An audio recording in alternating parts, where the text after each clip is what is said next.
Bismillahirrahmanirrahim. Assalamualaikum warahmatullahi wabarakatuh. Selamat pagi dan selamat datang di channel Bangku Ilmu ini. Teman-teman sekalian, di channel ini insyaallah kita akan membahas tuntas tentang permasalahan tajwid dalam pembacaan Al-Quranul Karim.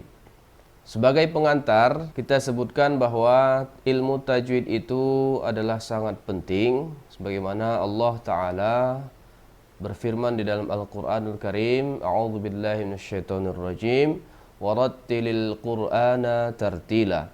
Ini tersebut di dalam Al-Quran surah Al-Muzammil ayat keempat. Di mana makna dari surah ini adalah bahwasanya Allah Ta'ala menyuruh kepada kita umat Islam untuk membaca Al-Quran secara tartil. Lalu bagaimana yang disebut dengan tartil? Menurut Imam Ali bin Abi Thalib, tartil ialah membaguskan pengucapan huruf serta mengerti tempat-tempat berwaqaf.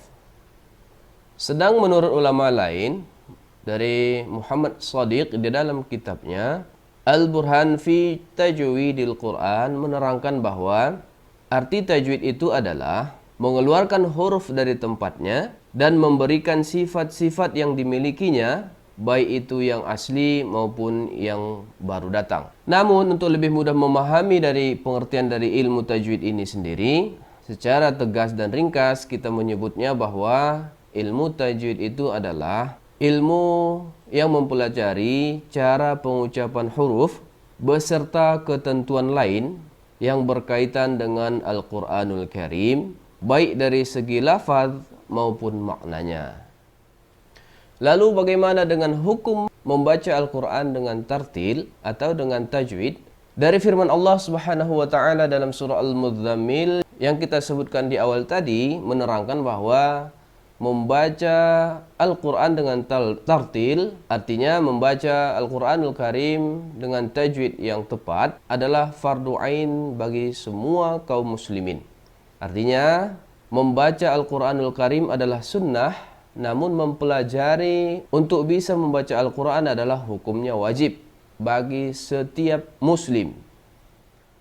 Namun ada beberapa perbedaan pendapat di kalangan para ulama dalam menetapkan hukum ilmu tajwid ini. Ada yang berpendapat bahwa hukum wajib, haram, jaiz berlaku dalam penerapan ilmu tajwid di keseluruhan bacaan. Tentu dengan berlakunya hukum wajib haram tentu akan berakibat adanya dosa dan pahala setelah kita membaca Al-Quranul Karim. Namun ada juga pendapat para ulama yang menyatakan bahwa hukum yang berakibat secara syar'i, yaitu menimbulkan dosa, itu hanya sebagian saja. Perbedaan pendapat ini terjadi di kalangan ulama mutaqaddimin dan mutaakhirin. Dari pendapat yang pertama dari ulama mutaqaddimin menyebutkan bahwa keseluruhan dari penerapan ilmu tajwid ini berlakulah hukum syar'i, baik yang haram maupun berakibat wajib serta jaiz. Jadi dengan demikian, apabila terjadi kesalahan jali maupun kesalahan khafi, maka itu akan berakibat dosa bagi para pembacanya. Apa itu kesalahan jali?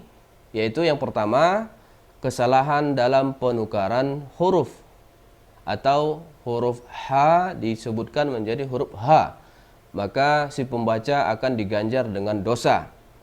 Kemudian yang kedua, apabila seseorang membaca sebuah bacaan pada hakikatnya dia bertasydid, lalu dia membaca dengan tidak bertasydid, maka si pembaca akan diganjar dengan dosa. Kemudian yang ketiga, seseorang membaca dengan harkat yang tidak bagus, artinya barisnya ditukar. Seharusnya dia berbaris atas, dibaca seseorang itu berbaris depan, maka dari kesalahan tersebut dia akan diganjar dengan dosa. Lalu apa itu kesalahan khafi? Menurut ulama, kesalahan khafi itu yang pertama, memanjangkan yang pendek. Pada hakikatnya bacaannya panjang, sedangkan seseorang itu membacanya pendek. Kemudian kesalahan terjadi pada gunnah. Di dalam bacaannya dia harus dibaca gunnah, sedangkan pembaca tersebut tidak menggunnahkan bacaan tersebut, maka itulah disebut dengan kesalahan khafi, dan kesalahan khafi ini menurut ulama mutaqaddimin termasuklah ke dalam penerapan hukum syar'i. Apabila salah dalam membacanya, maka akan diganjar dengan dosa.